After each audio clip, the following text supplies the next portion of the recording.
Capítulo 3. Jesus foi outra vez à sinagoga. Estava ali um homem que tinha uma das mãos aleijada. Estavam também na sinagoga algumas pessoas que queriam acusar Jesus de desobedecer à lei. Por isso ficaram espiando Jesus com atenção, para ver se ele ia curar o homem no sábado. Ele disse para o homem: venha cá. O que é que a nossa lei diz sobre o sábado? O que é permitido fazer nesse dia? O bem ou o mal? Salvar alguém da morte ou deixar morrer? Ninguém respondeu nada. Então Jesus olhou zangado e triste para eles, porque não queriam entender, e disse para o homem: estenda a mão. O homem estendeu a mão, e ela sarou. Logo depois, os fariseus saíram dali e, junto com as pessoas do partido de Herodes, começaram a fazer planos para matar Jesus.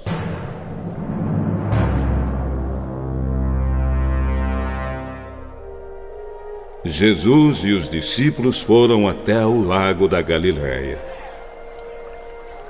Junto com ele ia muita gente da Galileia, da Judéia, de Jerusalém, da Idumeia, do lado leste do rio Jordão e da região de Tiro e de Sidom. Todos iam ao encontro de Jesus porque ouviam falar a respeito das coisas que ele fazia.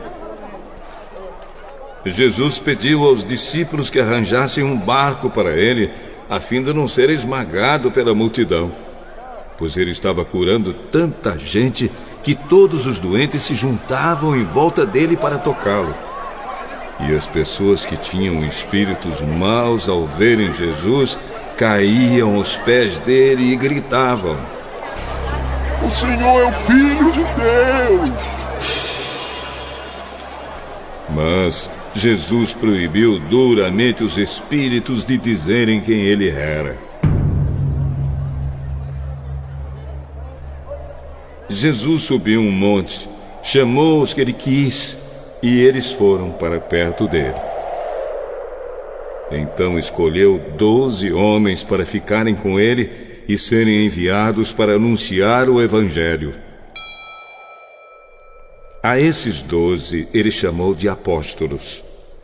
Eles receberam autoridade para expulsar demônios. Os 12 foram estes: Simão, a quem Jesus deu o nome de Pedro; Tiago e João, filhos de Zebedeu.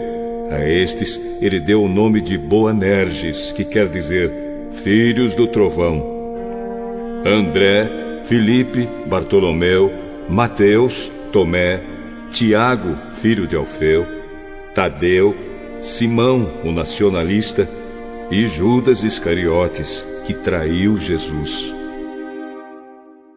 Quando Jesus foi para casa, uma grande multidão se ajuntou de novo, e era tanta gente que ele e os discípulos não tinham tempo nem para comer. Os parentes de Jesus souberam disso e foram buscá-lo, porque algumas pessoas estavam dizendo que ele estava louco. Alguns mestres da lei que tinham vindo de Jerusalém diziam: ele está dominado por Beelzebu, o chefe dos demônios. É Beelzebu que dá poder a este homem para expulsar demônios. Então Jesus chamou todos e começou a ensiná-los por meio de comparações. Ele dizia: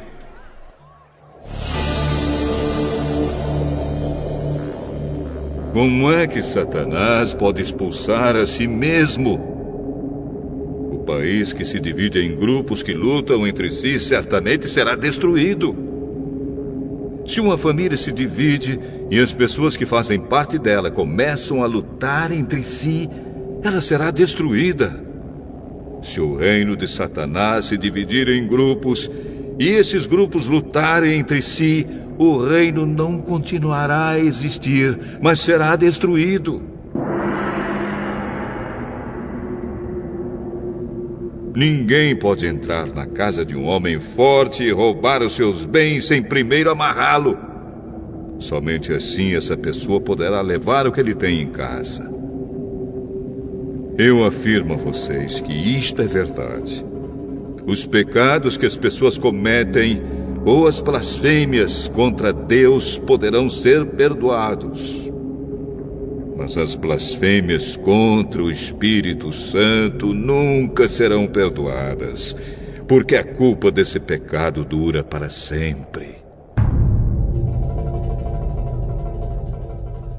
Jesus falou assim porque diziam que ele estava dominado por um espírito mau.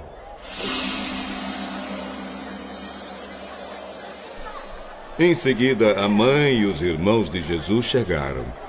Eles ficaram do lado de fora e mandaram chamá-lo. Muita gente estava sentada em volta dele e algumas pessoas lhe disseram: Escuta, Jesus. A sua mãe e seus irmãos estão lá fora. Estão procurando o Senhor. Jesus perguntou: Quem é a minha mãe? E quem são os meus irmãos? Aí olhou para as pessoas que estavam sentadas em volta dele e disse: Vejam, aqui estão a minha mãe e os meus irmãos. Pois quem faz a vontade de Deus é meu irmão, minha irmã e minha mãe.